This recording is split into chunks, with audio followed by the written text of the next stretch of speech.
Welcome to the People Teaching People podcast. I'm so glad that you are here. Today, I'm going to be chatting with you about something that might not sound all that thrilling at first: frameworks. I know, stay with me. It's not exactly a word that makes people lean in with excitement unless you're really into sticky notes, whiteboards, or color coded diagrams like I am. But here's the thing.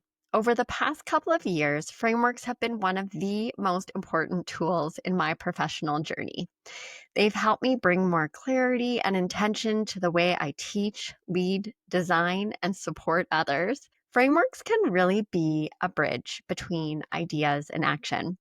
So, in this episode, I'm going to unpack what a framework actually is. Spoiler, it's not just an institutional or business buzzword, why you might want to create one for yourself, and how frameworks can help us not only work better, but work better together. I'm going to share a couple of stories, one from my work with the ARIS Hub. ARIS stands for Applied Research and Innovation Services at SAIT, which is the Southern Alberta Institute of Technology here in Calgary. And that's where my colleague and I have created and implemented a student engagement framework for applied research. The other story is from my own business, Tiana Fesh Consulting, where I built a framework to guide the learning development consulting work that I do with clients. So, whether you're building something new, trying to articulate what you already do, or you're just curious about how to better communicate your ideas, this episode is for you. So, let's start with the obvious question: what is a framework? Honestly, it sounds a bit like something you'd find in a boardroom PowerPoint. But at its heart, a framework is really just a structured way to organize your thinking. It's like giving your brain a filing cabinet instead of a junk drawer. It's a tool that helps you to map out your ideas, guide decisions, and create a shared understanding, both for yourself and for the people you work with. And here's the good news. It doesn't have to be super complicated or fancy. Some frameworks are as simple as a 3-part model, a diagram, or to start, even a metaphor you scribble on a napkin. Others are more detailed and layered, like institutional strategies or curriculum models, or the kind of thing that gets turned into that glossy handbook with tabs.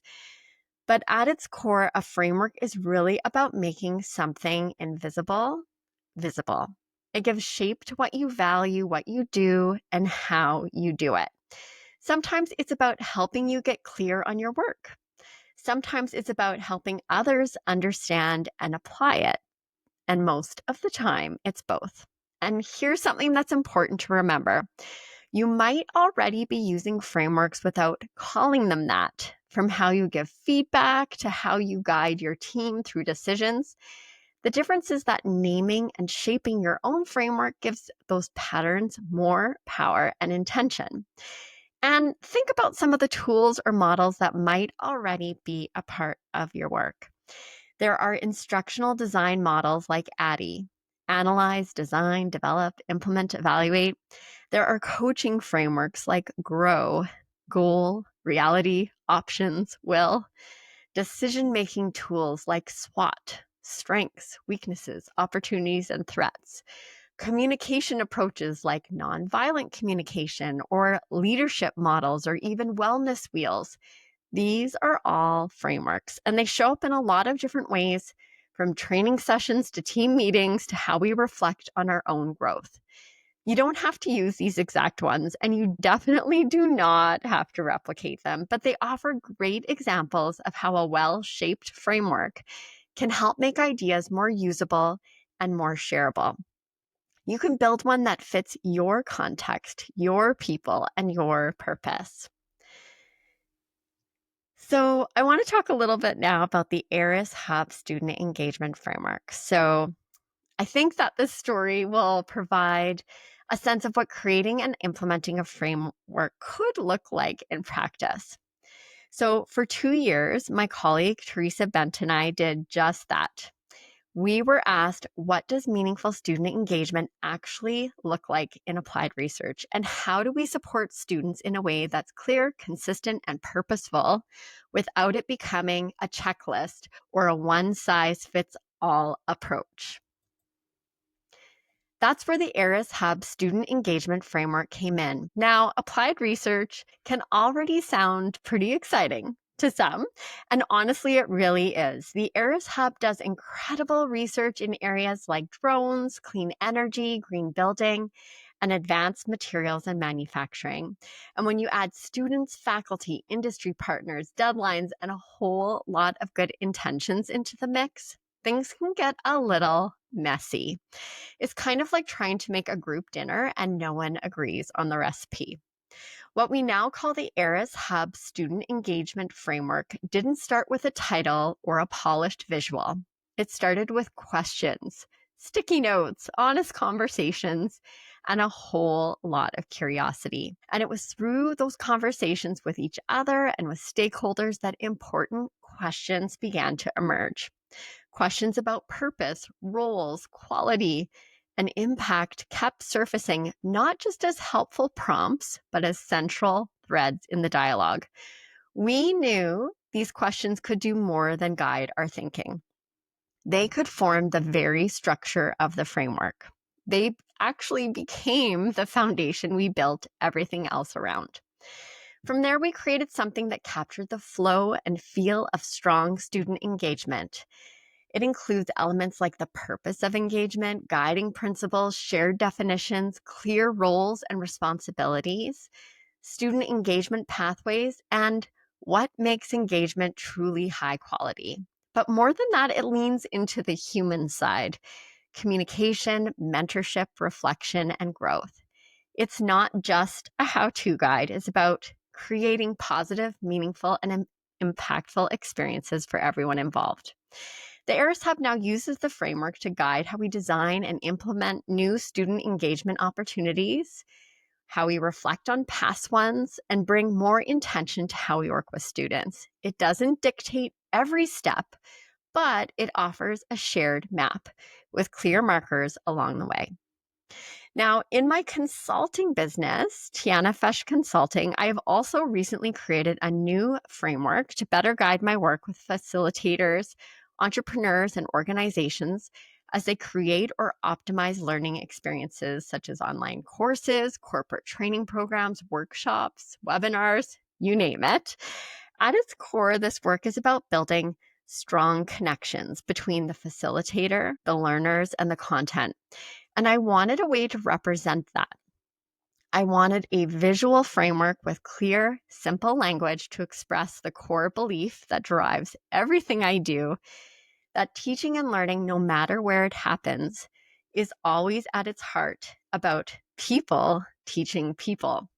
So whether it's in a classroom, a boardroom, or even in the great outdoors, impactful learning experiences aren't just about content. They're about connection. And that's exactly where the People Teaching People framework came in. This framework is a lens. It is a way of designing learning experiences that are not only effective, but deeply human. There is science to it. This is the what, the structures and strategies, the evidence-based tools, the knowledge and skills.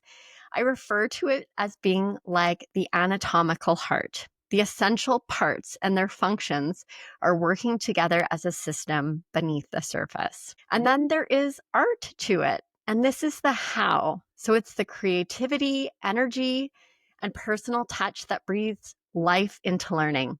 It's like a blown glass heart. It's handcrafted, unique, and shaped by each of us as facilitators who bring learning to life in a way that is authentic to who we are. And then there is heart to it. This is the why, the meaning, the connection, the feelings that make learning stick. It's the human heart. So again, those connections, relationships, and then the impact that stays with us long after the learning experience ends. When I use this framework, whether I'm designing a workshop, supporting a client, or speaking at a conference, it helps me clearly share what I believe and how I work. And maybe, even more importantly, it gives others a way to connect with that approach, to reflect on their own practice, and to think differently about how they design and deliver meaningful learning experiences. So, why create a framework? Here's what I've found. It helps you make sense of your work, organizing all the ideas, tasks, and good intentions into something that has flow and structure. It clarifies your values and processes. It's helping you see what really matters and why. It supports more consistent and thoughtful decision making. And it does this by offering a shared reference point instead of starting from scratch every time. It can communicate your approach to others, which makes it easier to collaborate, scale, or delegate. And maybe most importantly, it empowers others to take your ideas and apply them in their own way. The best frameworks aren't rigid formulas. They're more like blueprints offering structure while still inviting creativity and context. Kind of like that recipe that invites you to add your own spice. And here's a secret. You don't have to wait until it's perfect. In fact, the best frameworks are usually living things. They grow, adapt, and evolve over time.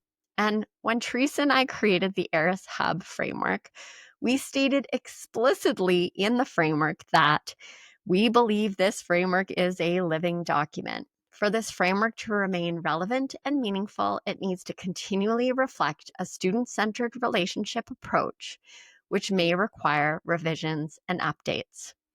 One more thing, putting your ideas into a framework can feel vulnerable. It's like saying, this is what I believe in, and this is how I work. But that's also what makes it powerful. It invites others into the conversation and helps them see themselves in the work. If you're thinking about creating your own framework, the good news is there's no single right way to do it. Frameworks can look very different depending on what you need them to do. It's not about having the right framework. It's about finding a framework that's right for your context. Here are some key things to think about as you start shaping yours.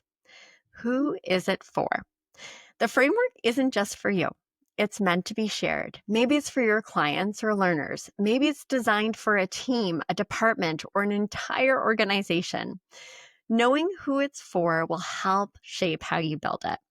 A framework for a small group might feel conversational and flexible, while one for a broader audience may call for more polished language, structure, and visuals. What's the purpose? Why are you creating this framework? Is it to help others understand your approach, to teach, to guide decision-making, or align a team around shared values? Getting clear on the purpose will help you decide what to include, how detailed it needs to be, and how it will be used, whether it's a tool for onboarding, learning, strategic planning, or sparking those consistent conversations. The why behind it should shape every part of its design. And then what do you want to include? Think about what pieces make the most sense, such as your guiding principles, the values or beliefs that shape your work, steps or stages, so the process people will follow, roles, so that would involve the people that are involved and what they do, outcomes, so what success or impact looks like. And then there's that visual aspect. You don't have to create anything fancy, but visuals are a powerful way to bring your framework to life. They help make abstract ideas more concrete, show connections, and give people something to hold on to. Frameworks help us give shape to what we do. They're not just about neat boxes and bullet points. They're tools that bring focus, spark, better communication, and build stronger connections both with ourselves and with others. So whether you're creating a framework for a program, a classroom, a research project, or your own consulting practice, frameworks can help you teach, lead, collaborate, and work with more clarity, intention, and purpose, whatever your context or goals may be. You might already have the start of a framework. It might be tucked away in your notes, reflected in how you work, or hiding in the way you teach or lead. It doesn't have to be formal or finished. It just has to be true. So here's what I'll leave you with. If you were to create a framework, whether for your own work, your team, or your organization, what purpose would it serve? What would it include? What would it help you or others understand, do, or achieve? What questions would it help answer, or what challenges would it help solve? Think about it as a blueprint for impact. And maybe, just maybe, if you haven't already, it's time to start putting those pieces together.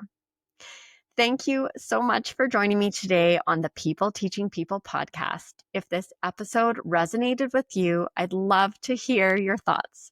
Feel free to send me an email or reach out on social media. And if you think someone else could benefit from this episode, please share it with them. Thank you for listening, and let's keep exploring teaching and learning together.